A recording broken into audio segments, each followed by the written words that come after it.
नमस्कार साथियों, स्वागत है कर्तव्य पर। मैं राजीव खन्ना एक बार फिर आपके सामने उपस्थित हूं रीजनिंग की एक बेहतरीन क्लास के साथ। आज ये रीजनिंग का दूसरा वीडियो होगा। कल हमने पहला वीडियो आपको दिया था और दोस्तों मैं उम्मीद करता हूं कि आप वो सब लोगों ने देखा होगा। यदि नहीं देखा है तो लिंक आपको जो है डिस्क्रिप्शन में मिल जाएगा इसी वीडियो के, आप वहां से जाकर के पहला वीडियो देख सकते हैं। बहुत ज्यादा जरूरी है क्योंकि साथियों इसकी बेसिक जानकारी, वर्णमाला की बेसिक जानकारी हमने आपको समझाई थी और हमने कहा था कि यहां से किस प्रकार के सवाल आते हैं और किस प्रकार से उन्हें दोस्तों हल करना होता है। तो कल मैंने आपसे कहा था कि हम अगले वीडियो में कुछ सवाल करेंगे, तो दोस्तों आज हम सवाल करेंगे 4-5, फिर हम आगे बढ़ेंगे और देखते हैं किस प्रकार के सवाल आपसे पूछे गए हैं विगत वर्षों में और किस प्रकार के सवाल आगे भी आ सकते हैं। तो आपको हर एक एक्सरसाइज को दोस्तों डीपली पढ़ना है, अच्छे से पढ़ना है और बार बार रिवीजन करना है क्योंकि रीजनिंग का बहुत बड़ा रोल आपकी पुलिस की परीक्षा में होने वाला है। तो अभी से तैयार रहिएगा। तो साथियों बहुत बड़ा रोल है रीजनिंग का। कल मैंने आपसे कहा था कि ये वर्णमाला के अंक आपको लिखे हुए नहीं दिखाई देंगे क्योंकि मैं आपसे उम्मीद कर रहा था कि शायद आप इन्हें याद कर लें, लेकिन कोई बात नहीं। यदि आप एक दिन में याद नहीं कर पाए हैं तो आज कर लेना, लेकिन एक बात को याद रखना कि ये अंक आपको मतलब प्रत्येक अल्फाबेट के जो क्रमांक संख्या है ये आपको याद रखनी अनिवार्य है। ये हर एक्सरसाइज में आपके काम में आने वाली है। कोडिंग डिकोडिंग करेंगे दोस्तों, वहां पे भी ये काम में आएगा। तो चलिए साथियों, जैसा कि कल मैंने आपसे कहा था कुछ सवाल करेंगे। तो पहला सवाल आपको दिखाई दे रहा होगा आपकी स्क्रीन पर, उस पर लिखा हुआ है वाय से 24वें अक्षर के बाएं नवा अक्षर कौन सा होगा। मैं शॉर्ट में लिख देता हूं, आपको पूरा सवाल आपकी स्क्रीन पर दिखाई दे रहा होगा। तो लिखा हुआ है वाय से 24वें के वाय नवा क्या होगा, वाय नवा क्या होगा। तो दोस्तों ये सवाल आपको पूरा दिखाई दे रहा होगा। कुछ दोस्त यदि इस वीडियो को पहली बार देख रहे हैं तो मैं आपको हल्का सा बता दूं कि जो मैंने कल बताया था कि वाया वाया जब होता है साथियों, वाया वाया बाया बाया जब होता है तो वो घटता है। ये मैंने आपको कल भी बताया था, लेकिन यदि आप पहली बार देख रहे हैं तो यहां देख लें, यहां समझ लें। वाया बाया जब होगा तो दोस्तों ये माइनस होगा और जब दोस्तों वाया दाया होगा, बाया और दाया होगा, तब दोस्तों ये प्लस होगा। तो पहली बात मैंने ये बता दी थी। इस सवाल को हम हल करके देखते हैं किस प्रकार से इसको कर लेंगे इसी नियम से। तो साथियों वाय के 24वां और वाय नवा, तो आपने देखा वाया वाया 2 बार आया है और 2 बार जब एक सा होता है साथियों क्या होता है, हम घटा देते हैं। तो 24 में से जब हम 9 घटाएंगे, घटाना किसको होता है, दोनों स्थानों को हम आपस में घटा देते हैं। तो 24 में से 9 जाएगा तो कितना बचेगा दोस्तों, 15 बचेगा। और 15 पे क्या होता है आप सबको पता है, ओ होता है। तो ओ ही हमारा क्या हो जाएगा, सही उत्तर हो जाएगा। अब आप देखेंगे दोस्तों इधर से गिनेंगे तो 15वां नंबर पे ओ ही है और यही इसका सही उत्तर है। तो दोस्तों जब भी आपको समान दिशाएं दी हो बाएं से या दाएं से, तब आपका क्या होता है, माइनस होता है। और जब असमान होती हैं, दाया बाया होता है तब भी दोस्तों घटता है और बाया और दाया होता है तब भी घटता है। लेकिन आपको एक बात ध्यान देनी बहुत ज्यादा जरूरी थी और मुझे लगता है कि आपने अगर कल का वीडियो देखा होगा तो आपको अच्छे से समझ में आ गया होगा। तो दूसरा सवाल हम देख लेते हैं दोस्तों। लिखा हुआ है साथियों अंग्रेजी वर्णमाला में दाएं से 7वें अक्षर के, अंग्रेजी वर्णमाला में दाएं से 7वें अक्षर के वाय 11वां क्या होगा। तो दोस्तों मैं शॉर्ट में लिख देता हूं, दाएं से 7वें अक्षर के बाएं आपसे पूछा है साथियों इसमें 11वां अक्षर। ये आपको पूरा लिखा हुआ दिखाई दे रहा होगा। अब साथियों ये विपरीत है, दाया बाया 2 दिशाएं दे रखी हैं। तो मैंने कहा है अभी अभी आपसे कि जब भी 2 विपरीत दिशाएं होंगी, दाया और बाया, तब हम वहां पे जोड़ेंगे। तो साथियों यहाँ पे हम इनको जोड़ देंगे दोनों स्थानों को और यहाँ पे हो जाएगा 18। अब ये आपको उत्तर नहीं देना है ना। अगर यहाँ पे बाया होगा तब दोस्तों आपको 18 यानी कि आप आर बता देते, लेकिन पहले दाएं है ना। इन सारी बातों की चर्चा हम कल कर चुके हैं, नहीं देखा है आप देख लेना। तो जोड़ तो हमने दिया। अगर साथियों पहली जो शुरुआत है सवाल की यहाँ पे बाया होता तब यही हम 18 दे देते, लेकिन साथियों यहाँ पे दाया है तो हम क्या करेंगे, जो भी हमारा ये आया है इसको 27 में से घटाएंगे। तो 27 में से 18 जब घटाएंगे साथियों तो आपका बचेगा 9, और जब 9 बचता है तो 9 पे क्या होता है आप देखेंगे साथियों आई। तो आई आपका इसमें सही उत्तर हो जाएगा। ठीक है, तो इसको थोड़ा सा मैं थोड़ा सा समय लेके समझाना चाहता हूं। हो सकता है कि कुछ दोस्त पहली बार ये वीडियो देख रहे हो। आपसे कहा है साथियों दाएं से 7वां, तो दाएं से 7वां गिनेंगे आप। दाया इधर होता है जैसा कि कल हम इस पे चर्चा कर चुके हैं, और बाया साथियों इधर होता है। तो पहले दाया आया है, इसका मतलब उधर से बात हो रही है। तो 1 2 3 4 5 6 7, तो 7वां है दाएं से। तो ये दोस्तों 7वां दाएं से हो गया। अब पूछा है साथियों 7वें के वाय 11वां क्या होगा, मतलब इसके वाय 11वां क्या होगा। तो कोई भी है साथियों, इसकी दिशा इधर दाई होगी और इसकी दिशा इधर बाई होगी। ये मैंने कल बताया था आपसे कि आप अपने आप को केंद्र में रखें और ऐसे आप खड़े होंगे तो इधर आपका दायां और इधर आपका बायां। तो दोस्तों सातवें के बाएं 11वां, तो सातवां ये है, दाएं से सातवां ये है, इसके बाएं 11वां इधर गिनना है। 1 2 3 4 5 6 7 8 9 10 11। तो सब साथियों आपका ये आया। मैंने कहा आप इस तरीके से बनाएंगे तो दोस्तों परीक्षा में आपको बहुत ज्यादा समय लग सकता है, इसलिए दोस्तों ये छोटी छोटी बातें आपको याद रखनी है। तो आपको देखा कितनी आसानी से आपने ये दोनों सवाल हल कर लिए बिना वर्णमाला को लिखे। ठीक है, ये लिखना बिखना नहीं है, आपको ये कंठस्थ रखना है, याद रखना है। अब चलते हैं साथियों इसके तीसरे सवाल पे। और अब ये बातें हम नहीं समझेंगे क्योंकि कल भी इसके विषय में बहुत ज्यादा चर्चा हो गई थी और आज भी लगभग हमने अच्छी खासी चर्चा इस पे कर ली है। तो चलते हैं दूसरे सवाल की ओर। दाएं से 24वें अक्षर के दाएं से 24वें अक्षर के दाएं नवा क्या होगा?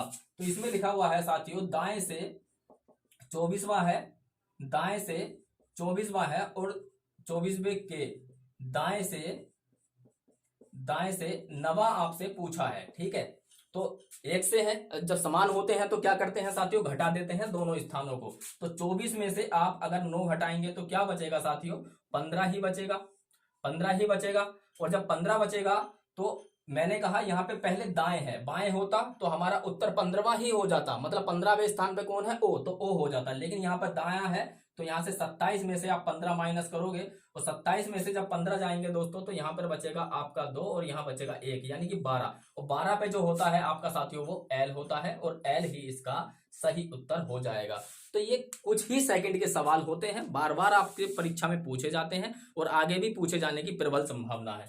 तो चलिए साथियों एक दो सवाल और करते हैं और मैं उम्मीद इस बार ये करूंगा आपसे कि आप वीडियो को पॉज करें और वीडियो को पॉज करने के बाद में तुरंत आप सवाल लगाइए। इस बात को ध्यान रखिए दोस्तों, प्रत्येक एक्सरसाइज को आपको हल्के में नहीं लेना है, कहीं से भी कोई भी सवाल आ सकता है। बस आपको जो बात ध्यान रखनी है कि ऐसा बनना है कि किसी भी एक्सरसाइज से कैसा भी सवाल आ जाए वो आपसे छूट नहीं सकता, क्योंकि दोस्तों रीजनिंग ही वो सब्जेक्ट है जो आपके सिलेक्शन में प्रबल भूमिका में आपके सामने होगा। तो इसलिए आपको दोस्तों इसको बहुत ज्यादा इज्जत देनी है, बहुत ज्यादा सम्मान देना है। आपको 2 से 3 घंटे दोस्तों डेली रिवीजन इसका करना है। अभी अगर आप नए हैं तो आप मेरे साथ पढ़ते रहिए, पहली एक्सरसाइज को आप मेरे साथ कंप्लीट कीजिए, उसके बाद में प्रीवियस ईयर के जो सवाल हैं वो लगा करके देखिए। यदि आप उन्हें सबको ठीक कर लेते हैं तब आप चैनल पे बने रहना, आप आगे भी मेरे साथ जुड़े रहना। लेकिन दोस्तों यदि आपसे सवाल हल नहीं होते हैं 2 या 3 भी, तब दोस्तों बिल्कुल देर मत करना, क्योंकि ये आपके भविष्य का सवाल है। तुरंत आप चैनल को छोड़ देना और कहीं अच्छी जगह जाकर के पढ़ना, ठीक है। लेकिन अगर सभी ठीक होते हैं तो दोस्तों आप भी मुझसे प्रॉमिस कीजिए कि आप मेरे साथ अंत तक जुड़े रहेंगे और मैं गारंटी देता हूं दोस्तों कि हर एक वीडियो से जो भी सवाल होगा वो आपको मिलेगा, ठीक है। बाहर कुछ भी नहीं जाने वाला है। अगला सवाल देखते हैं साथियों, आपको आपकी स्क्रीन पर दिखाई दे रहा होगा, लिखा हुआ है दाएं से 12वें अक्षर के दाएं 5वां क्या होगा। तो ये साथियों मैं उम्मीद करूंगा आप इसको लगाएं। दाएं से 12वें के दाएं 5वां क्या होगा, ये आपको बताना है, ठीक है। पॉज कीजिए और लगाइए। अब मैं इसको करा देता हूं आपको। देखिए साथियों इसमें क्या करना है, दोनों सेम है तो हमें क्या करना है, घटाना है। 12 में से 5 गया तो साथियों कितना बचेगा, 7 बचेगा। लेकिन ये हमारा उत्तर नहीं है क्योंकि पहले हमें दायां दिखाई दे रहा है, इसलिए हम 27 में से 7 घटाएंगे तो बचेगा 20 और 20 पे साथियों जो आता है उसको हम कहते हैं टी। तो हमारा सही उत्तर हो जाएगा टी इस प्रश्न का सही उत्तर हो जाएगा। एक सवाल और दोस्तों देख लेते हैं जो कि आपकी स्क्रीन पर दिखाई रहा होगा, बाएं से 11वें अक्षर के, ये सवाल भी आप खुद ही लगाइएगा। बाएं से 11वें अक्षर के दाएं 15वां क्या होगा। तो बाएं से 11वें अक्षर के दाएं 15वां क्या होगा, बाएं से 11वें अक्षर के दाएं 15वां क्या होगा। तो उम्मीद करता हूं ये सवाल भी आप खुद लगाएंगे, ठीक है। तो दोस्तों देखिए इस सवाल में आप देख सकते हैं कि यहां पर क्या है, बायां है और यहां पर क्या है, दायां है। पॉज कीजिए और लगाइए। तो क्या है, विपरीत है तो हम जोड़ेंगे इनके स्थानों को। तो 11 और 15 को जब आप प्लस करेंगे तो साथियों कितना हो जाएगा, ये हो जाएगा 26।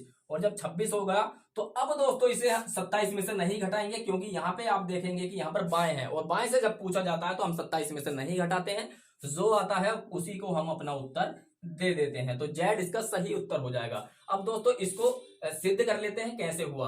तो बायां इधर से होता है, वर्णमाला का बायां इधर है और वर्णमाला का दायां उधर है। ये बातें कल डिटेल में कर चुके हैं साथियों। मैं आपसे फिर हाथ जोड़कर विनती करता हूं, नहीं देखा है वीडियो प्लीज आप उसको देखें। तो हम इसको सिद्ध कर लेते हैं। बाएं से 11वां, तो बाएं से 11वां जब आप जाएंगे तो के बचेगा, और के को दोस्तों जब आप ऐसे बनाएंगे, इस तरीके से इसकी दिशा दिखाएंगे, तो इधर दोस्तों इसका दायां होगा और इधर इसका बायां होगा। तो आपसे पूछा है के दाएं, यानी 11वें के दाएं 15वां क्या होगा। तो यहां से आप 15वां गिन लें, क्योंकि इसके सापेक्ष में बात हो रही है। तो 1 2 3 4 5 6 7 8 9 10 11 12 13 14 15वां। तो जेड पे जाकर आपकी कहानी रुकी, यानी कि जेड ही इस प्रश्न का सही उत्तर होगा। इतना वक्त नहीं होता है कि हम वहां पे इस प्रकार के सवाल इस तरीके से करें। आपके पास ये सारे मतलब इसको आप ट्रिक कह सकते हैं या आप इसको कुछ भी नाम दें, ये आपको आना बहुत ज्यादा जरूरी है। अब दोस्तों मैं हिंदी, जैसा कि रीजनिंग है 58 सवाल यहां से हैं, और दोस्तों आपको पता है 37 सवाल आपके हिंदी से हैं। रीजनिंग से 18 हैं और हिंदी से 37 है। और आपको पता है दोस्तों, पिछली बार जब 50,000 वैकेंसी थी तो यूआर का जो कट ऑफ था ना वो 93 था, और ओबीसी का 85 था। एससी का दोस्तों यदि आप देखेंगे तो आधे नंबर भी नहीं थे, यानी कि 75 सवाल से भी नीचे कट ऑफ था। तो इसलिए मैं आपसे कह रहा हूं, इन्हें आप अगर जोड़ेंगे तो दोस्तों ये 95 हो रहा है। जरा आप सही से जोड़ के देखें, ये 95 हो रहा है। तो इसका मतलब ये है कि इन दोनों सब्जेक्ट की भूमिका कितनी आपके एग्जाम में होने वाली है। इतने ही सवाल, 37 ही सवाल जीके के पूछे जाएंगे, लेकिन आपको पता है जीके का दायरा बहुत बड़ा है। आप कितना भी जान लगा लें, पूरे के पूरे नहीं कर सकते। हिंदी में आप दोस्तों, मैं गारंटी देता हूं, आप मेरे साथ जुड़े रहिए। जैसा कि दोस्तों मैंने कल भी कहा था, आप पूरी वर्णमाला यदि मैंने पढ़ाई है आपको पूरी पढ़ लीजिए। एक एक परीक्षा में आए हुए सवाल दोस्तों लगा करके देखिए। अगर एक भी सवाल आपसे छूट जाता है ना, तो तुरंत आप चैनल को छोड़ देना। और यदि दोस्तों आप सारे सवाल हल करते हैं तो हाथ जोड़कर विनती है कि आप अंत तक बने रहें। सिलेक्शन की जिम्मेदारी हमारी है, बस दोस्तों हमारे साथ साथ आपको भी मेहनत करनी होगी। ठीक है, आप घर पे थोड़ा सा समय देंगे और सब हो जाएगा ठीक ठाक। तो इसलिए आपको ज्यादा विचलित नहीं होना है। ज्यादा जगह से आप चीजें इकट्ठी करेंगे ना, तो आपका दिमाग में बहुत बड़ा बोझ हो जाएगा, टेंशन सी उत्पन्न हो जाएगी, तो उसमें चीजें ठीक नहीं रहती हैं। तो इसलिए इन दोनों सब्जेक्टों को आपको ज्यादा उम्मीद से पढ़ना है, क्योंकि यही आपकी उम्मीद की किरण बनने जा रहे हैं। आपको अपने वतन पर यदि खाकी देखनी है तो इन्हें सम्मान देना होगा।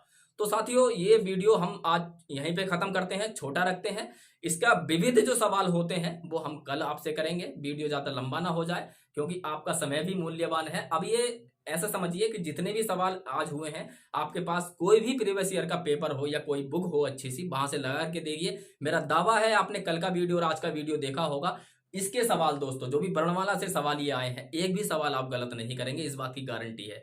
बाकी ये भी चैप्टर खत्म नहीं हुआ है, कल को हम इसको समाप्त कर लेंगे। वर्णमाला को उल्टा लिखें, वर्णमाला को सीधा लिखें, अद्रांश क्या होता है, प्रथम अद्रांश, द्वितीय अद्रांश, ये सारी बातें हम कल करेंगे। और कल हम हो सकता है दोस्तों वर्णमाला परीक्षण को समाप्त कर लेंगे। तो चलिए दोस्तों, मिलते हैं अगले वीडियो में, तब तक के लिए नमस्कार।